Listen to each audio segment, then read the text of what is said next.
కానీ మీరు ఎందుకు సినిమా పరిశ్రమ చాలా కోపంతో ఉన్నారు? సినిమా పరిశ్రమ వాళ్ళ స్పందన తీరు చూసండి. వాళ్ళ స్పందన తీరు చూసి సామాన్యులు పట్టు వాళ్ళు అన్ని మంచి సినిమాలు తీసేయాలి, డబ్బులు ఖర్చు పెట్టి నేను అన్నాం. ఆంధ్రప్రదేశ్ ఉప ముఖ్యమంత్రి మీరు అపాయింట్మెంట్ అడిగితే ఇవ్వలేదా? మీరు అడగండి, ఎప్పుడు అపాయింట్మెంట్ అడిగాను లేదు, ఎప్పుడు అడగండి ఒకసారి. ఆయన మొట్టమొదటిసారి, నేను ఆయన ఎప్పుడు మాట్లాడుకోలేదు. ఎప్పుడో ఆయన సినిమా తీస్తున్నప్పుడు మొట్టమొదటి సినిమా ఆయన ఆ అమ్మాయి ఇక్కడ ఒక అబ్బాయి తీసుకున్నప్పుడు మామూలుగా అక్కడికి వెళ్ళటం జరిగింది. మా మిత్రుడు అప్పుడు అరవింద్ గారు పాల్గొనండి. ఆ తర్వాత ప్రజారాజ్యం సమయంలో 1-2 సార్లు ఆయన మాట్లాడటం జరిగింది అంతే. ఆయన నాకు ఫోన్ చేయించి మాట్లాడదామని చెప్పి ఏది జేఎఫ్సీ కమిటీలో ఉండాలన్నప్పుడు ఆయన మాట్లాడారు. తర్వాత ఏ రోజు నేను ఆయన అపాయింట్మెంట్ అడగలేదు. అప్పుడు మాట్లాడుతున్న సందర్భంలో ఏ రోజు పచ్చి కళ్యాణ్ గారు మాతో పాటు సారీ నేను ఆ తర్వాత మాట్లాడాం. ఇది నన్ను దానికి రమ్మన్నారు, మీటింగ్లకు రమ్మన్నారు, సారీ రమ్మన్నారు, నాతో తర్వాత మాట్లాడారు. లాంగ్ మార్చ్ అప్పుడు ఆ పక్కన కృష్ణారావు గారు ఈయన ఫోన్ కాదు కృష్ణారావు గారు మాట్లాడారు. నేను చెప్పిందే ఆయన సభలో కూడా మాట్లాడారు. ఆ తర్వాత ఏం జరిగిందంటే ప్రత్యేక హోదా నుంచి వెనక్కి వెళ్ళిపోయారు. ఉత్తర భారత ఆదాని గారి పార్టీలో పడిపోయారు. ఇవాళ కూడా దమ్మున్నాడు, నేను చెప్తాను దమ్మున్నాడు. ఆనాటి పవన్ కళ్యాణ్ గారు కావాలి. ఒక దమ్ము కలేజా ఉండి ఆంధ్రప్రదేశ్ హక్కుల కోసం, తెలంగాణ హక్కుల కోసం అంటే డబ్బులు. నేను అన్నానండి, ఆయన ఏమన్నారు అక్కడికి వచ్చి 11 రోజులు అన్నం తినడం మానేసింది. అన్నం తినడం మానేసింది ఎవరో మీకు తెలుసు కదా, ఎవరో రాష్ట్రం కోసం తప్పించారో మీకు తెలుసు కదా. ఉమ్మడిగా ఉండాలని లేదా హక్కులు రావాలని, ఆంధ్రప్రదేశ్కి విభజన హామీలన్నా రావాలని ఎవరు తప్పించారు మీకు తెలుసు కదా. అన్నం తిన్న రోజులు, నిద్ర లేని రోజులు, దాడులు ఎదుర్కొన్న రోజులు ఎవరున్నారని వీళ్ళు వచ్చి మాట్లాడతారు. ఇవాళ ఆయన మాట్లాడిన ఆయన మళ్ళీ తెలంగాణ సమావేశంలోకి వచ్చి నేను కనుక తెలంగాణలో పుట్టి ఉంటే ఆంధ్ర పాలకులు గుజ్జు ఉంటే చుక్కలు చూపించేవాడిని. ఎవరికి ఎన్టీ రామారావు గారు చూపించేవారా, లేకపోతే కిరణ్ కుమార్ రెడ్డి గారు, రాజశేఖర రెడ్డి గారు, చంద్రబాబు నాయుడు గారికి ఎవరు చూపించేవారు? ఏంటి బాబు ఏంటండి ఇది? నేను డబుల్ స్టాండర్డ్ అంటున్నాను. ఇది ఆయన దమ్ము ఆ రోజు కావాలి. దక్షిణాదికి అన్యాయం జరుగుతుంది, దిక్కులు పెక్కటిల్లాగా మాట్లాడాడే అది అసలైన పవన్ కళ్యాణ్. హోదా లేకపోతే ఎన్ని వచ్చినా రాష్ట్రం నాశనం అయిపోతుంది.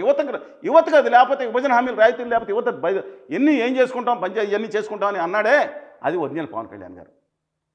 చెగువేరా స్ఫూర్తిని, చెగువేరా కానీ అల్లు సీతారామరాజు కానీ స్ఫూర్తి కానీ ఒక పోరాటతత్వం చూపించాడే అది అసలైన పవన్ కళ్యాణ్ గారు.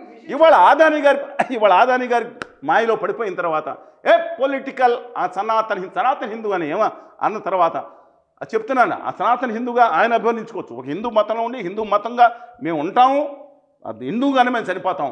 కానీ ఇలాగా ఉన్నటువంటి స్టాండ్లు మార్చుకునే సిచ్యువేషన్ లేదు. ఆయన ఇంకా నా వెంకటేశ్వర స్వామిని పూజిస్తామండి. మీరు వెంకటేశ్వర స్వామి భక్తుల? మీరు వెంకటేశ్వర స్వామిని మాకు నేను అడుగుతున్నాను. పోలేరమ్మ, దేశాలమ్మ, మా ఊళ్ళమ్మ, ఎల్లమ్మ, సమ్మక్క, సారక్క వీళ్ళు దేవతలు కాదని దిక్కుమాలను బ్యాచి ఆడ దేవతలు మాకు దేవతలు కాదు. మా దేవతలకి మైసమ్మ ఎలా తీసుకొచ్చి 6 పేర్లు పెడుతున్నారో సమ్మక్క సారక్క దేవతలు కాదంట, పూజించే వాళ్ళంట. మీరు కోడిగుడ్డు తింటారు కదా, కోడిగుడ్డు తిన్నాళ్ళు కోడి దాకా పెంటల మీద తిరిగే బుద్ధులు వస్తాయని చెప్పిన వాళ్ళు స్వాములా? వాళ్ళ మతం వినాలా మేము? హిందూ మతం అనేది అద్భుతం, సంయమనం, సౌభ్రతత్వంతో సాగే గొప్ప జీవన విధానం. అంత గోదావరి గంగా ప్రవాహంలాగా అనేది హిందూ మతం మాది.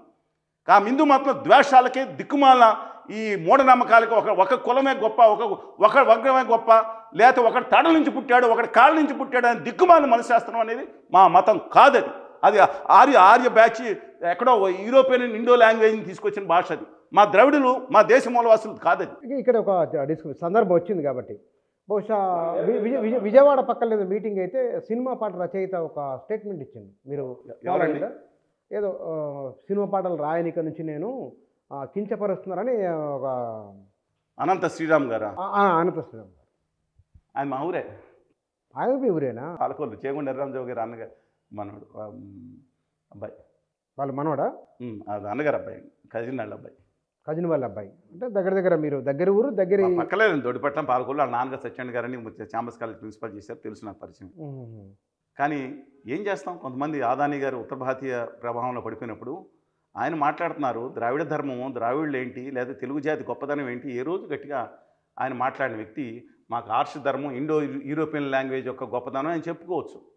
ఆయన ఇష్టం. నేను బాగా కలికి నాగాశ్విని గారు అని ఉన్నారు, ఆయన తిరుపతి రెడ్డి గారు అబ్బాయి అనుకో, అది తెలుసుకుని మీకు నాగరికర్నూలు జిల్లా అతనిది. నాగరికర్నూలు జిల్లా. ఆయన ఏదో గొప్పగా కల్కి సినిమా నాకు నచ్చలేదు, 99% నచ్చలేదు, పక్కన పెట్టండి. ఏదో కర్నూలుని చూపించాయంట ఆయన విమర్శించడం, ఇంకొకరిని విమర్శించడం, బ్రహ్మాండంగా విమర్శించడం. ఏదో కల్కి సినిమా బాగుందని జనం హారతులు పట్టేది కదా, వాళ్ళ నాకు వ్యక్తిగతంగా నచ్చలేదు. కానీ ఆయన దాంట్లోనే పితకలాటం, కర్నూడికి వీళ్ళకే పెట్టి మళ్ళీ అసితాం పెట్టి ఏంటో నాకు అర్థం కాదు. మీకు దానవీర శివరాకర్ అని ఇంట్రామరావు సినిమానే ఉంది కదా. అవును, అది నచ్చలేదు వీళ్ళకి. ఆ దుర్మార్గులుగా దుష్టులుగా చిత్రీకరిస్తున్నారు వీళ్ళు. ఆ రోజు ఆ డైలాగ్ అండి వాళ్ళ, నేను చెప్తున్నా తెలంగాణ, ఆంధ్ర, కోస్తా, రాయలసీమ అని కాదు, ఒక సామాజిక ప్రజానీకంలో నేను నిజామాబాద్ వెళ్ళాను, షోలాపూర్ వెళ్ళాను, తెలంగాణ పచ్చాపేట చూడండి, నేను చూపిస్తాను. అరుణ్ మీకు ఇప్పుడు మాట్లాడతాడు, లైన్ కలపండి. మొత్తం ఎక్కడికి వెళ్ళినా సరే ఏమంటివి ఆచార్య దేవబావ అనే ఒక భావం, కులం ఏనాడో పోయింది, మట్టి కులంలో పుట్టినవాగా నీదేమి కులం అని మాట్లాడితే దాన్ని ఒక దుర్మార్గంగా చిత్రీకరిస్తున్నారు వీళ్ళు. ఇంకా దుర్మార్గంగా వెళ్ళిపోయారు కొంతమంది. ఏంటంటే తెలుసా మీకు, సనాతన మతం అంటున్నారు, సరే సంతోషం ఏమంటే, కానీ ఆ సనాతన మతంలో ఏముంది, వీళ్ళేం గొప్పవాళ్ళు కాదు. ఆ యూనివర్సిటీ ఏది బెనారస్ హిందూ విశ్వవిద్యాలయం ప్రచురించింది, అనేక గొప్ప వాళ్ళతో కలిసి అది ఆదండిక తీసుకుంది. వీళ్ళే ఉందండి. ఇప్పుడు మాకు తెలిసింది తక్కువ, వీళ్ళకి తెలిసింది ఎంత తక్కువ. పక్కన ఏం రాశారంటే దక్షిణాది వర్తించదో, ఆర్యావర్తంలోనే వర్తిస్తుంది అని చెప్పారు. అసలు మన దక్షిణాదిలో నీచులు రాసుకుంటే వాళ్ళు రాసుకునేవండి. ఆ తిక్కుమాల బ్యాచ్ నాకు అనవసరం. మనం గొప్పవాళ్ళం, ఈ దేశ మూలవాసనం, సింధు నాగరికతంగా వచ్చింది. ఎక్కడి నుంచి వచ్చి ఆ యూరోపియన్ లాంగ్వేజ్, ఆ యూరోప్ నుంచి వచ్చిన లాంగ్వేజ్ దాని గురించి మనం పెత్తనాన్ని తెలిసితే వీళ్ళు బదులు కోసుకుంటూ కూర్చుంటారు. కానీ మీరు ఎందుకని మనం 3-4 ఇంటర్వ్యూ బహుశా విపరీతమైన తెలుగు భాషాభిమానం, తెలుగు జాతి, తెలుగు భాషాభిమానం, నా ద్రవిడులు అంటే అభిమానం, నా దేశం అంటే అభిమానం, ఇవి మీరు పదే అంటూ ఉన్నారు. అది మీరు దేశం పట్ల మీకు గౌరవభావం, ద్రవిడుల పట్ల గౌరవభావం, తెలుగు జాతి, తెలుగు ప్రజలు, తెలుగు భాష అంటే కూడా మీరు చాలా సీరియస్గా రెస్పాండ్ అవుతున్నారు. మీ స్పందన చాలా. నేను అంటున్నది ఏమిటంటే, మీరు పవన్ కళ్యాణ్ మీద ఒక విమర్శ చేయటం, అనంత శ్రీరామ్ అనే అతను పాటల రచయిత కూడా ఆయన అన్నదానికి ఏదో మీరు ఇట్లా అంటున్నారు అన్నారు. అనంత శ్రీరామ్ గారు కాకుండా ఇవాళ ఆంధ్రప్రదేశ్లో చంద్రబాబు నాయుడు గారు ఇచ్చిన అవకాశం చూసారా ఉత్తర భారతీయ జనతా పార్టీకి? అది ఇవాళ ఆ పార్టీ పతనానికి నాంది అవ్వబోతుంది. ఏ పార్టీ పతనానికి? తెలుగుదేశం పార్టీ పతనానికి నాంది అవ్వబోతుంది. ఆయన ఇచ్చిన అవకాశం ఏదైతే ఉందో ఉత్తర భారతీయ జనతా అదానీ గారి పార్టీకి, మళ్ళా చెప్తున్నానండి, ఆపరేషన్ మనం లాస్ట్ టైం మాట్లాడాం ఆపరేషన్ బిరడా గురించి. టీఆర్ఎస్ 6 పార్టీలు, TRS, Telugu Desam, Vaikapa, AIADMK, DMK and Janata Dal. South 2018 to 2030 already సగం అయిపోయింది. ఇంకా 6-7 ఏళ్లలో ఫినిష్ చేసేస్తారు. అందులో భారత రాష్ట్ర సమితి అనబడి తెలంగాణ రాష్ట్ర సమితిని 0 సీట్లు తీసుకొచ్చారు మొన్న ఏది పార్లమెంట్ ఎన్నికల్లో. సక్సెస్ఫుల్గా ఒక మతం పేరు మీద ఒకరిని లాగేశారు, ఇంకో మతం పేరు మిగతా అభ్యుదయవాదం లేదా సెక్యులరిజం ఒకళ్ళు లాగేస్తే కాకుండా పోయింది. బట్ దట్స్ మనం మాట్లాడుకుందాం అది ఎలా ఉంటుందో. మనం లాస్ట్ 1999 నుంచి ఎవరు నెగ్గుతారో ఎవరు వస్తారో అనేది నేను చెప్తున్న సత్యం అవుతుందో లేదో చూశారు. కానీ వాళ్ళ పరిస్థితి ఏంటో కూడా మాట్లాడుకుందాం తెలంగాణ తర్వాత.